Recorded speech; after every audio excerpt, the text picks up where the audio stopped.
السلام علیکم ورحمۃ اللہ وبرکاتہ۔ ہمارا ایک سلسلہ چل رہا تھا سیرت النبی صلی اللہ علیہ وآلہ وسلم قدم بقدم، اور ہم روزانہ قسط وار ایک ویڈیو اپلوڈ کر رہے تھے۔ ابھی جو واقعہ بیان کرنے لگا ہوں یہ ترتیب کے لحاظ سے تو ابھی کافی دور تھا، لیکن چونکہ رجب المرجب کا مہینہ ہے اور اسی بابرکت مہینے میں آپ صلی اللہ علیہ وآلہ وسلم کا یہ مبارک سفر ہوا تھا، تو اس لیے ایک اسپیشل ایڈیشن کے طور پر اس واقعے کو آج بیان کیا جا رہا ہے۔ آپ صلی اللہ علیہ وآلہ وسلم پر اللہ رب العزت کا ایک خاص انعام اور نبوت کا ایک بڑا معجزہ ہوا، اور اللہ رب العزت نے آپ صلی اللہ علیہ وآلہ وسلم کو معراج کا سفر عطا فرمایا۔ آپ صلی اللہ علیہ وآلہ وسلم مکہ معظمہ میں حضرت ام ہانی رضی اللہ تعالی عنہا کے گھر رات کے وقت آرام فرما رہے تھے۔ اللہ رب العزت نے حضرت جبرائیل علیہ السلام اور حضرت میکائیل علیہ السلام کو آپ کے پاس بھیجا، اور وہ آپ صلی اللہ علیہ وآلہ وسلم کو مسجد حرام لے گئے۔ پھر وہاں سے آپ صلی اللہ علیہ وآلہ وسلم کو براق پر سوار کر کے مسجد اقصی لے گئے، جہاں پر تمام انبیاء کرام علیہم السلام نے آپ صلی اللہ علیہ وآلہ وسلم کی اقتداء میں نماز ادا کی۔ اس کے بعد آپ صلی اللہ علیہ وآلہ وسلم کو 7 آسمانوں کی سیر کرائی گئی اور آپ اللہ رب العزت سے ہم کلام ہوئے۔ یہ سارے کے سارے واقعات ہوئے۔ اب تفصیلاً آپ کے سامنے بیان کرتے ہیں کہ آپ صلی اللہ علیہ وآلہ وسلم کا معراج کا سفر کب اور کیسے اور کن کن مراحل میں مکمل ہوا۔ آپ صلی اللہ علیہ وآلہ وسلم جب بیت المقدس پہنچے تو حضرت جبرائیل علیہ السلام آپ صلی اللہ علیہ وآلہ وسلم کے ساتھ چل رہے تھے۔ ایک سرسبز علاقے سے گزر ہوا تو حضرت جبرائیل علیہ السلام نے آپ سے کہا کہ یہاں پر اتر کر 2 رکعت نماز پڑھ لیجئے۔ آپ صلی اللہ علیہ وآلہ وسلم نے براق سے اتر کر 2 رکعتیں ادا کی، اور حضرت جبرائیل علیہ السلام نے پوچھا کہ آپ کو معلوم ہے کہ یہ کون سی جگہ ہے؟ تو آپ صلی اللہ علیہ وآلہ وسلم نے فرمایا مجھے معلوم نہیں۔ تو حضرت جبرائیل علیہ السلام نے فرمایا یہ مدینہ طیبہ ہے، یعنی آپ نے جو ابھی نماز پڑھی ہے یہ مدینہ منورہ میں پڑھی ہے، اور یہی آپ کی ہجرت کی جگہ ہے، یعنی مکہ سے ہجرت کر کے آپ کو اسی جگہ پر آنا ہے۔ اس کے بعد پھر آپ صلی اللہ علیہ وآلہ وسلم براق پر روانہ ہوئے، اور اس کا وہ براق جو سواری تھی، اس کا جو سفر تھا وہ اس قدر تیز تھا کہ جہاں پر نظر ختم ہو جاتی تھی وہاں پر اس کا ایک قدم پڑتا تھا۔ اور پھر ایک اور مقام پر حضرت جبرائیل امین نے آپ صلی اللہ علیہ وآلہ وسلم کو کہا کہ یہاں پر اتر کر نماز پڑھیے۔ آپ نے وہاں پر بھی 2 رکعت نماز ادا کی، اور پھر حضرت جبرائیل امین نے بتایا کہ آپ نے یہ نماز مدین میں پڑھی ہے، اور اس بستی کا نام مدین حضرت ابراہیم علیہ السلام کے بیٹے مدین کے نام پر رکھا گیا تھا۔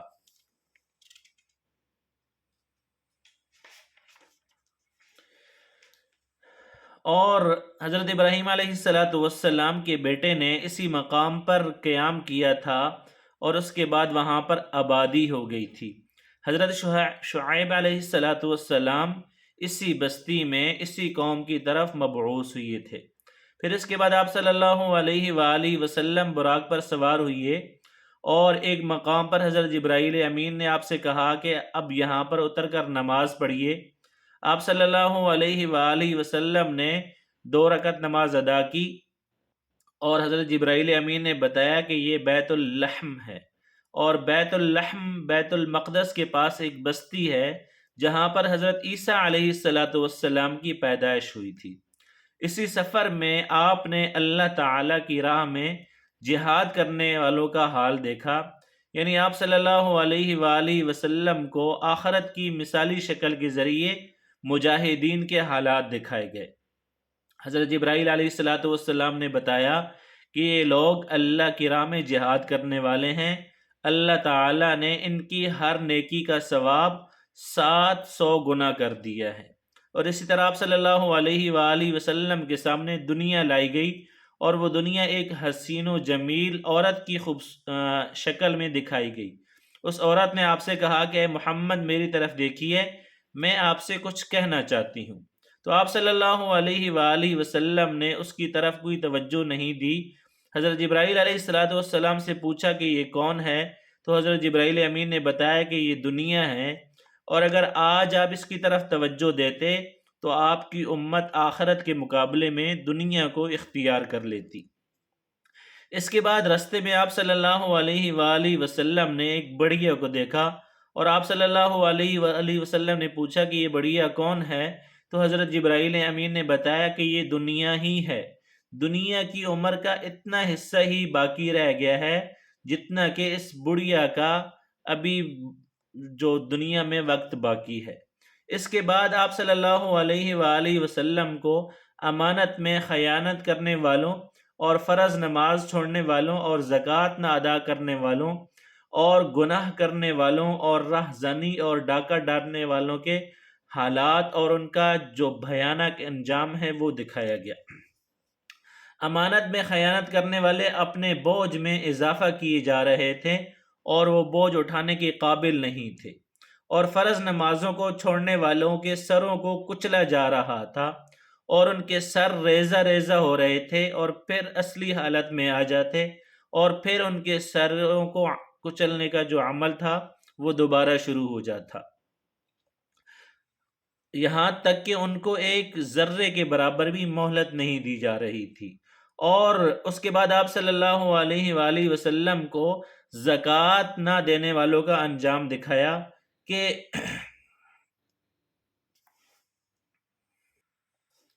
جو لوگ زکوٰۃ نہیں دیتے تھے ان کی جو سطر کی جگہ تھی وہ آگے اور پیچھے سے پھٹی ہوئی تھی،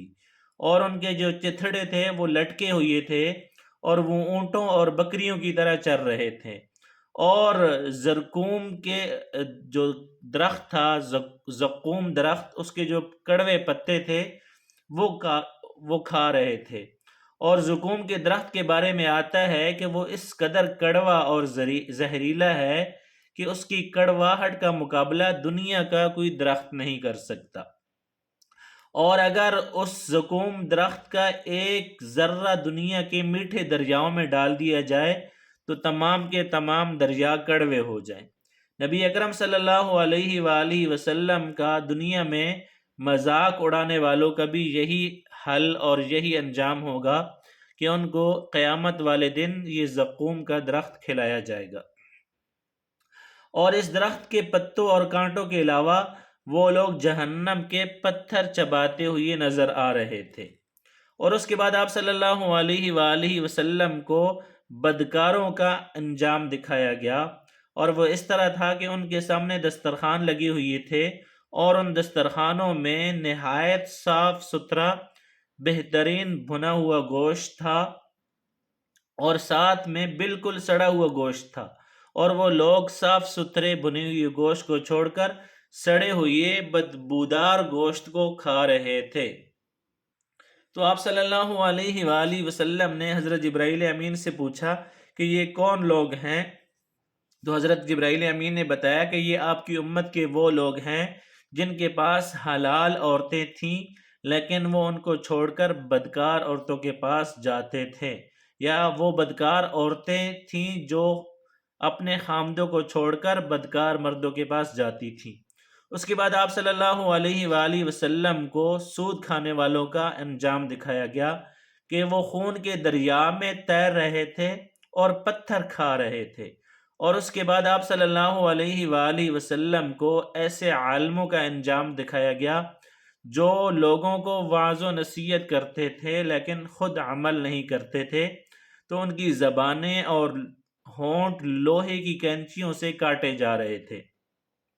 اور جیسے ہی کاٹے جاتے وہ فوراً دوبارہ پیدا ہو جاتے، اور پھر اسی طرح کاٹنے کا عمل دوبارہ شروع ہو جاتا، یعنی انہیں بھی ایک لمحے کی مہلت نہیں مل رہی تھی۔ اور اس کے بعد آپ صلی اللہ علیہ وآلہ وسلم کو چغل خوروں کا انجام دکھایا گیا، جن کے ناخن تانبے کے تھے اور وہ اپنے ناخنوں سے اپنے چہرے اور سینے کو نوچ رہے تھے۔ اس کے بعد آپ صلی اللہ علیہ وآلہ وسلم نے مسجد اقصیٰ میں انبیاء کرام علیہ الصلاۃ والسلام کے ساتھ نماز ادا کی، اور آپ صلی اللہ علیہ وآلہ وسلم نے امامت کی، اور آپ صلی اللہ علیہ وآلہ وسلم کو ساتوں آسمانوں کی سیر کرائی گئی، اور حضرت ابراہیم علیہ الصلاۃ والسلام سے ملاقات کرائی گئی، اور پھر آپ صلی اللہ علیہ وآلہ وسلم کو جنت کا حال دکھایا گیا، اور آپ صلی اللہ علیہ وآلہ وسلم کا گزر جنت کی ایک وادی سے ہوا، اور اس کی خوشبو نہایت میٹھی تھی اور مشک سے زیادہ خوشبودار تھی، اور ٹھنڈی ہوا آ رہی تھی، اور ایک بہترین آواز سنائی دے رہی تھی، اور وہ آواز کہہ رہی تھی، میرے عشرت کدے میں ریشم، موتی، سونا، چاندی،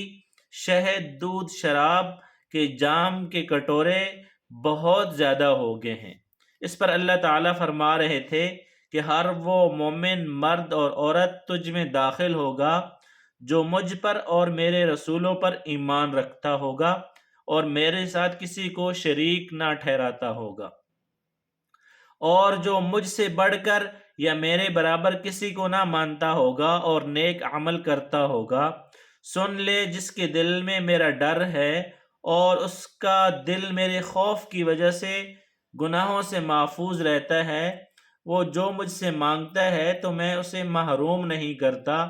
جو مجھے قرض دیتا ہے یعنی نیک عمل کرتا ہے اور میری راہ میں خرچ کرتا ہے تو میں اسے بدلہ دوں گا، اور جو مجھ پر توکل اور بھروسہ کرتا ہے تو اس کی جمع پونجی کو اس کی ضرورت کے لیے پورا کرتا رہوں گا، اور میں سچا معبود ہوں، میرے علاوہ کوئی عبادت کے لائق نہیں ہے، اور میرا وعدہ سچا ہے اور میرا وعدہ کبھی غلط نہیں ہوتا، اور مومن اور مسلمان کی نجات یقینی ہے، اور اللہ تعالی ہی برکت دینے والے ہیں، اور اللہ رب العزت سب سے بہترین خالق ہیں، یعنی پیدا کرنے والے ہیں۔ اللہ رب العزت نے یہ خطاب جنت سے کیا، تو یہ سن کر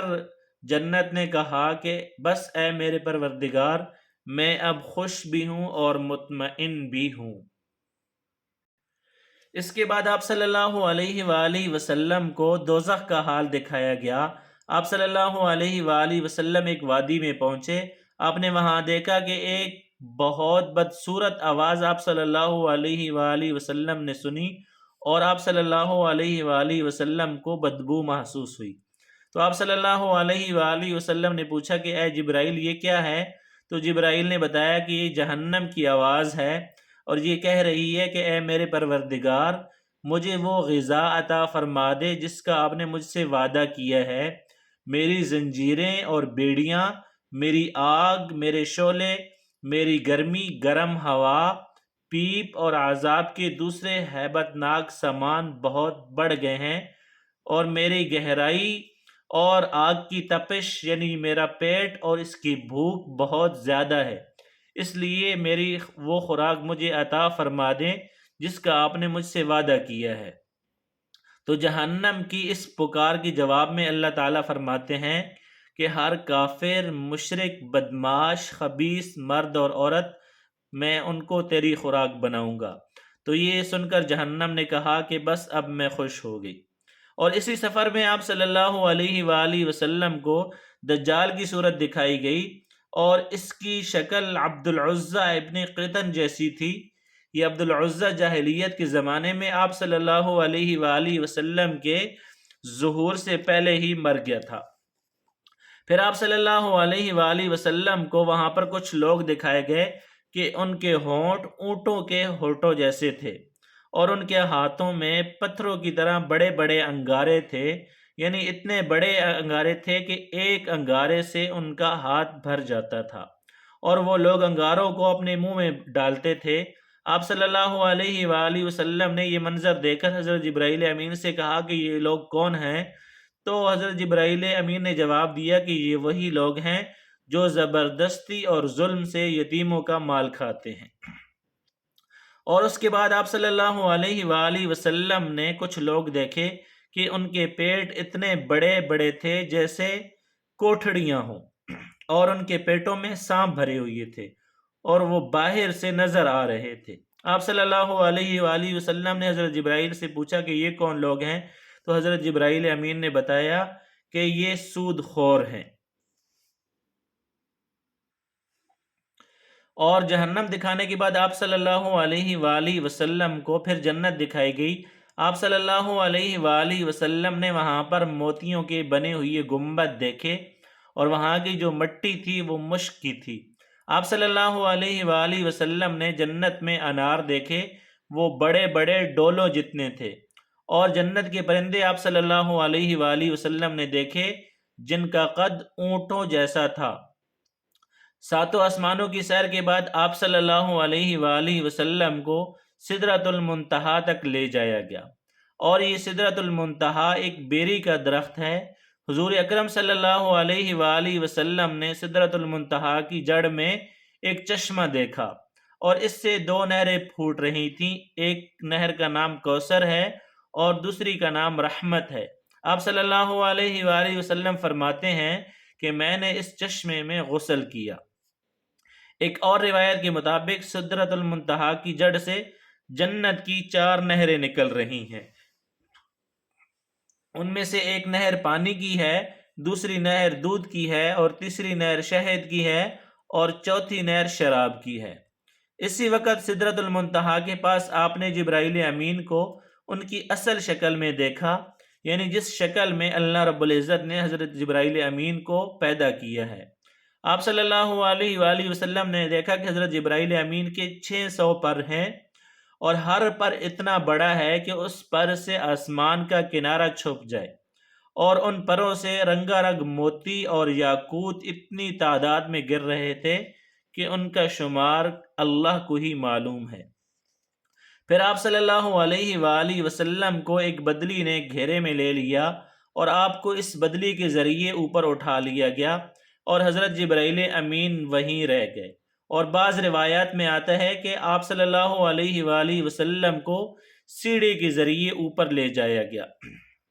اور یہاں پر آپ صلی اللہ علیہ وآلہ وسلم نے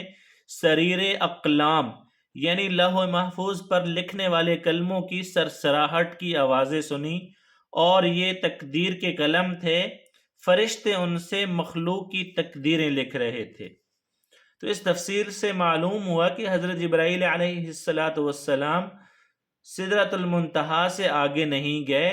اور یہ بھی معلوم ہوا کہ سدرۃ المنتہا 7ویں آسمان سے اوپر ہے۔ بعض علماء نے لکھا ہے کہ یہ عرش اعظم کی دائیں طرف ہے، اور ایک روایت میں ہے کہ حضرت جبرائیل علیہ السلام آپ صلی اللہ علیہ وآلہ وسلم کو لے کر 7ویں آسمان کے اوپر گئے۔ وہاں پر ایک نہر کے نیچے اس پر یاقوتوں اور موتیوں اور زبردج کے خیمے لگے ہوئے تھے، اور اس نہر کا جو رنگ تھا اس کا رنگ تھا سبز۔ وہاں پر ایک پرندہ تھا، اور اس قدر حسین تھا کہ اس جیسا پرندہ آپ صلی اللہ علیہ وآلہ وسلم نے کبھی نہیں دیکھا تھا۔ حضرت جبرائیل علیہ السلام نے بتایا کہ یہ نہر کوثر ہے جو اللہ رب العزت نے آپ کو عطا فرمائی ہے۔ آپ صلی اللہ علیہ وآلہ وسلم فرماتے ہیں کہ میں نے دیکھا کہ اس میں یاقوت اور زمرد کے تھالوں میں رکھے ہوئے سونے اور چاندی کے جام تیر رہے تھے، اور اس نہر کا پانی دودھ سے زیادہ سفید تھا، اور میں نے ایک جام اٹھایا اور اس کو نہر سے بھر کر پیا تو وہ شہد سے زیادہ میٹھا اور مشک سے زیادہ خوشبودار تھا۔ آپ صلی اللہ علیہ وآلہ وسلم فرماتے ہیں کہ حضرت جبرائیل علیہ السلام مجھے لے کر سدرۃ المنتہا تک پہنچے، اور اس کے پاس حجاب اکبر یعنی حجاب اکبر کے پاس پہنچ کر حضرت جبرائیل امین نے کہا کہ میری پہنچ اب یہاں پر ختم ہو گئی ہے، اب آپ آگے خود تشریف لے جائیں۔ آپ صلی اللہ علیہ وآلہ وسلم فرماتے ہیں کہ میں آگے بڑھا یہاں تک کہ میں سونے کے ایک تخت کے پاس پہنچا اور اس پر جنت کا ریشمی قالین بچھا ہوا تھا۔ اسی وقت میں نے جبرائیل علیہ السلام کی آواز سنی، وہ کہہ رہے تھے کہ اے محمد صلی اللہ علیہ وآلہ وسلم، اللہ رب العزت آپ کی تعریف فرما رہے ہیں، آپ سنیے اور اطاعت کیجئے اور کلام الہی سے خوف زدہ نہ ہو۔ چنانچہ اسی وقت میں نے اللہ تعالیٰ کی طرف تعریف بیان کی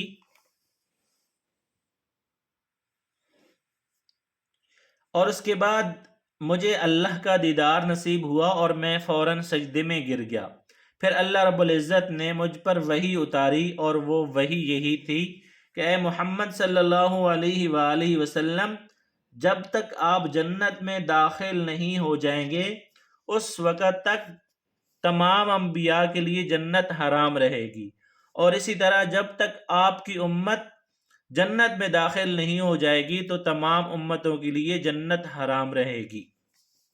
اس کے علاوہ اللہ تعالیٰ نے فرمایا کہ اے محمد صلی اللہ علیہ وآلہ وسلم، ہم نے آپ کو کوثر عطا فرما دی ہے، اور اس طرح آپ صلی اللہ علیہ وآلہ وسلم کو یہ خصوصیت حاصل ہوگی کہ آپ صلی اللہ علیہ وآلہ وسلم تمام جنتیوں کے مہمان ہوں گے۔ آپ صلی اللہ علیہ وآلہ وسلم کو یہ خصوصیت حاصل ہو گئی کہ آپ صلی اللہ علیہ وآلہ وسلم کے تمام جنتی مہمان ہوں گے۔ اس کے بعد آپ صلی اللہ علیہ وآلہ وسلم پر 50 نمازیں فرض ہوئیں، اور پھر وہ حضرت موسیٰ علیہ السلام کے مشورے سے کم کرتے کرتے ان کی تعداد 5 کر دی گئی، اور اللہ رب العزت نے فرمایا کہ اے محمد صلی اللہ علیہ وآلہ وسلم، آپ کی امت کے اوپر اگرچہ 5 نمازیں فرض ہیں لیکن ان کو 50 نمازوں کا ثواب ملے گا، اور اگر آپ کی امت میں سے کوئی آدمی نیکی کا ارادہ کرے گا اور اگرچہ وہ بعد میں نیکی نہ کر سکے لیکن میں اس کو اس ارادے پر بھی ثواب دوں گا، اور اگر آپ کی امت میں سے کوئی برائی کا ارادہ کرے تو برائی کے ارادے پر کوئی برائی نہیں لکھی جائے گی جب تک کہ وہ خود برائی نہ کر لے۔ آپ صلی اللہ علیہ وآلہ وسلم فرماتے ہیں کہ میں نے جنت کے دروازے پر لکھا ہوا دیکھا کہ صدقے کا صلہ 10 گنا ہے اور قرضے کا صلہ 18 گنا ہے۔ تو آپ صلی اللہ علیہ وآلہ وسلم نے فرمایا کہ میں نے جبرائیل سے پوچھا کہ یہ کیا بات ہے کہ قرض دینا صدقے سے افضل ہے؟ تو حضرت جبرائیل امین نے کہا کہ اس کی وجہ یہ ہے کہ اگر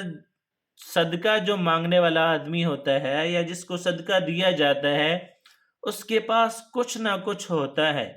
اور جبکہ قرض مانگنے والا اسی وقت قرض مانگتا ہے جب اس کے پاس کچھ نہ ہو، تو اس وجہ سے اللہ رب العزت نے قرض دینے والے کے لیے ثواب صدقہ دینے سے زیادہ ثواب رکھا ہے۔ آپ صلی اللہ علیہ وآلہ وسلم کی ملاقات معراج کے دوران جہنم کے ایک داروغہ سے ہوئی۔ آپ صلی اللہ علیہ وآلہ وسلم نے دیکھا کہ وہ انتہائی سخت طبیعت کا مالک ہے اور اس کا چہرہ غضبدار رہتا ہے۔ آپ صلی اللہ علیہ وآلہ وسلم نے اسے سلام کیا، داروغہ نے سلام کا جواب دیا اور خوش آمدید بھی کہا لیکن مسکرایا نہیں۔ تو آپ صلی اللہ علیہ وآلہ وسلم نے حضرت جبرائیل امین سے کہا کہ یہ کیا بات ہے؟ میں آسمان والوں میں سے جس سے بھی ملا اس نے مسکرا کر میرا استقبال کیا، لیکن جہنم کے داروغے نے مسکرا کر بات نہیں کی۔ تو حضرت جبرائیل امین نے کہا کہ یہ جہنم کا داروغہ ہے، جب سے یہ پیدا ہوا ہے آج تک کبھی نہیں ہنسا، اگر یہ ہنس سکتا تو صرف آپ ہی کے لیے ہنستا۔ اور یہ بات اچھی طرح جان لیں کہ آپ صلی اللہ علیہ وآلہ وسلم کو یہ معراج جاگنے کی حالت میں ہوا، اور آپ صلی اللہ علیہ وآلہ وسلم کا یہ معراج کا جو سفر تھا یہ جسم اور روح دونوں کے ساتھ تھا۔ بعض لوگ یہ کہتے ہیں کہ معراج صرف خواب کی حالت میں ہوا تھا، اور بعض لوگ یہ کہتے ہیں کہ آپ صلی اللہ علیہ وآلہ وسلم کا جسم نہیں گیا تھا، صرف روح گئی تھی۔ اگر یہ دونوں باتیں مان لی جائیں کہ آپ صلی اللہ علیہ وآلہ وسلم کو خواب میں معراج ہوا یا آپ صلی اللہ علیہ وآلہ وسلم کی صرف روح گئی تھی، تو پھر اس معراج کے واقعے کی کوئی خصوصیت نہیں رہتی۔ تو یہ آپ صلی اللہ علیہ وآلہ وسلم کی خصوصیت تھی کہ آپ صلی اللہ علیہ وآلہ وسلم کو روح اور جسم کے ساتھ معراج کا سفر کرایا گیا۔ تو اس لیے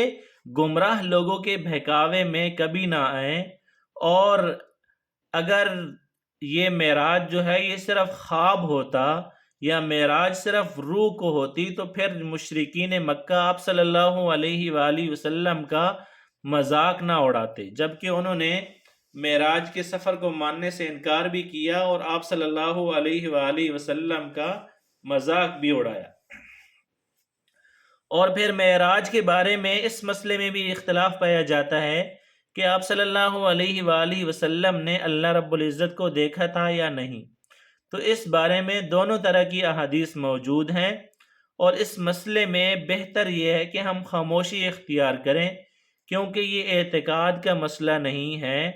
اور نہ ہی قیامت کے دن ہم سے اس بارے میں سوال کیا جائے گا۔ حضور صلی اللہ علیہ وآلہ وسلم کی اللہ رب العزت سے ہم کلامی کے بعد آسمانوں سے زمین پر واپسی ہوئی، اور جب آپ صلی اللہ علیہ وآلہ وسلم واپس پہنچے تو آپ صلی اللہ علیہ وآلہ وسلم کا بستر اسی طرح گرم تھا جس طرح آپ صلی اللہ علیہ وآلہ وسلم چھوڑ کر گئے تھے۔ تو یعنی معراج کا یہ واقعہ اس قدر عجیب تھا کہ اتنا طویل سفر صرف ایک لمحے میں پورا ہو گیا، یا یہ سمجھیں کہ اللہ رب العزت نے معراج کے سفر کے دوران اس پوری کائنات اور اس کائنات کے وقت اور رفتار کو روک دیا تھا، جس کی وجہ سے یہ اتنا بڑا معجزہ انتہائی مختصر وقت میں مکمل ہو گیا۔ معراج کی رات کے بعد جب صبح ہوئی اور سورج ڈھل گیا تو حضرت جبرائیل علیہ السلام تشریف لائے، اور انہوں نے امامت کر کے آپ صلی اللہ علیہ وآلہ وسلم کو نماز پڑھائی، تاکہ آپ صلی اللہ علیہ وآلہ وسلم کو نمازوں کے اوقات اور نمازوں کی کیفیت معلوم ہو جائے۔ معراج سے پہلے آپ صلی اللہ علیہ وآلہ وسلم صبح اور شام 2 رکعت نماز ادا کرتے تھے اور رات میں قیام کرتے تھے۔ تو آپ صلی اللہ علیہ وآلہ وسلم کو 5 نمازوں کی کیفیت اس وقت تک معلوم نہیں تھی۔ حضرت جبرائیل علیہ السلام جب تشریف لائے تو آپ صلی اللہ علیہ وآلہ وسلم نے اعلان فرمایا کہ سارے لوگ جمع ہو جائیں۔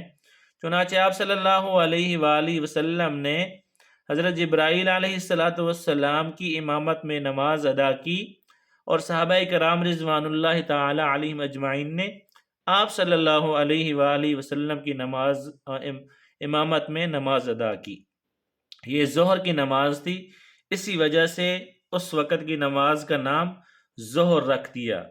اس لیے کہ یہ پہلی نماز تھی جس کی کیفیت ظاہر کی گئی تھی، اور چونکہ دوپہر کو عربی میں ظہیرہ کہتے ہیں تو اس لیے یہ بھی ہو سکتا ہے کہ اسی وجہ سے اس نماز کا نام ظہر رکھ دیا گیا ہو، کیونکہ یہ نماز دوپہر کے وقت پڑھی جاتی ہے۔ اور اس نماز میں آپ نے 4 رکعتیں پڑھائیں اور قرآن کریم بلند آواز سے نہیں پڑھا۔ اسی طرح عصر کا وقت ہوا تو عصر کی نماز ادا کی گئی، اور سورج غروب ہوا تو مغرب کی نماز پڑھی گئی، اور مغرب کی نماز 3 رکعت کی نماز تھی، اور اس میں پہلی 2 رکعتوں میں بلند آواز سے قرأت کی گئی اور آخری رکعت میں آہستہ آواز سے قرأت کی گئی۔ اور اس نماز میں بھی ظہر اور عصر کی طرح حضرت جبرائیل علیہ السلام آگے تھے۔ آپ صلی اللہ علیہ وآلہ وسلم حضرت جبرائیل علیہ السلام کی ابتدا میں نماز ادا کر رہے تھے، اور صحابہ کرام رضوان اللہ تعالی علیہم اجمعین آپ صلی اللہ علیہ وآلہ وسلم کی امامت میں نماز ادا کر رہے تھے، یعنی آپ صلی اللہ علیہ وآلہ وسلم ایک ہی وقت میں مقتدی بھی تھے اور امام بھی تھے۔ اب سوال یہ ہے کہ یہ نمازیں کہاں پڑھی گئیں؟ تو اس کا جواب یہ ہے کہ یہ نمازیں خانہ کعبہ یعنی بیت اللہ شریف میں پڑھی گئیں، اور آپ صلی اللہ علیہ وآلہ وسلم کا رخ بیت المقدس کی طرف تھا، اس لیے کہ اس وقت کا جو قبلہ تھا وہ بیت المقدس ہی تھا۔ آپ صلی اللہ علیہ وآلہ وسلم جب تک مکہ مکرمہ میں رہے تو بیت المقدس کی طرف منہ کر کے نماز ادا کرتے رہے۔